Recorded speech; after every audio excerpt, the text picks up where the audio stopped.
როდესაც პირველ მსოფლიო ომზე ფიქრობთ, ალბათ უმეტესობას დასავლეთის ფრონტის სანგრები და ევროპული ბრძოლები წარმოგვიდგება თვალწინ.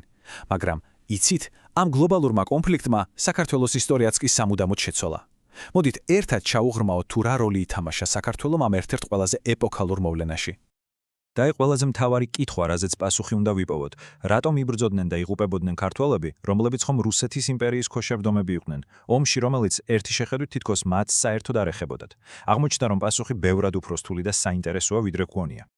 ხო, ამ კითხვაზე მარტივი ერთსიტყვიანი პასუხი უბრალოდ არ არსებობს. ქართველების мотиваცია ძალიან კომპლექსური იყო.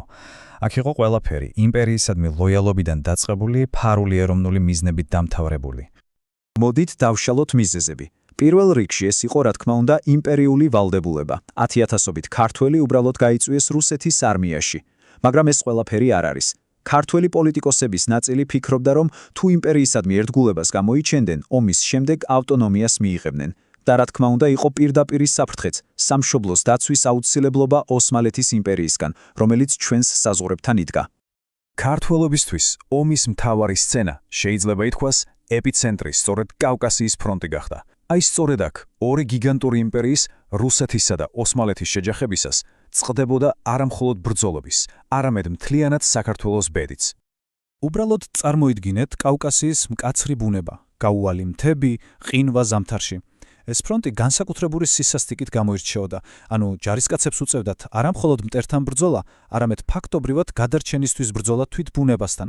და სწორედ ამ პირობებში გაიმართა ომის ერთ-ერთი ყველაზე გარდამტეხი ბრძოლა. სარიყამიშის ბრძოლა. დაიმახსოვრეთ ეს სახელი, რადგან ის ფაქტობრივად კავკასიის ფრონტის სინონიმად იქცა. ეს იყო 1915-1915 წლების ზამთრის კამპანიის აბსოლუტურად გადამწყვეტი მომენტი, რომელმაც დიდწილად განსაზღვრა თუ როგორ წარიმართებოდა ომი ამ რეგიონში. როგორ განვითარდა მოვლენები?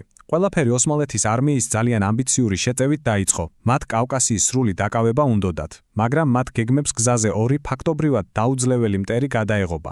ერთი კატასტროფული ზამთარი და მეორე რუსეთის არმიის წარმოუდგენლად სასტიკი წინააღმდეგობა, რომელსაც სხვათა შორის ისეთი ქართველი გენერალები ხელმძღვანელობდნენ, როგორიც გიორგი კვინიტაძე იყო.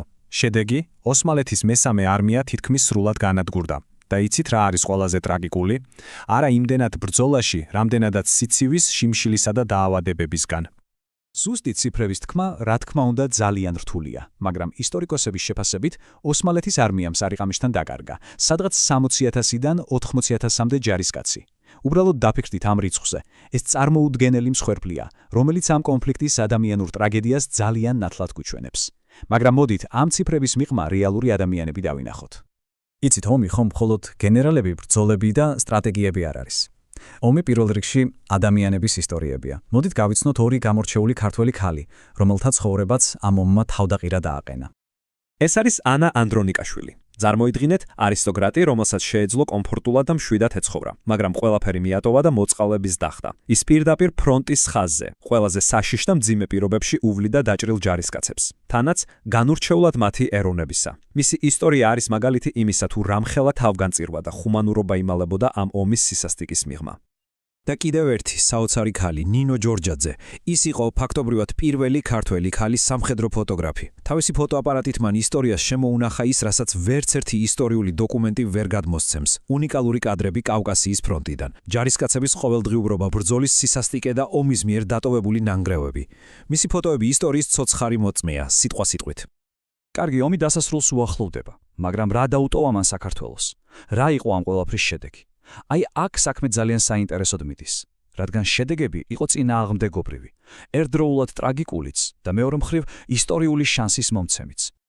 შევხედოთ ამას ასე. ომის შედეგებს ასე თქვათ ორი მხარე ჰქონდა. ერთის მხრივ იყო კატასტროფა, უზარმაზარი ადამიანური დანაკარგი, განადგურებული ეკონომიკა, ლტოლვილები, მაგრამ მეორეს მხრივ მოხდა ის, რასაც არავინ ელოდა, რუსეთისა და ოსმალეთის იმპერიები დაინგრა.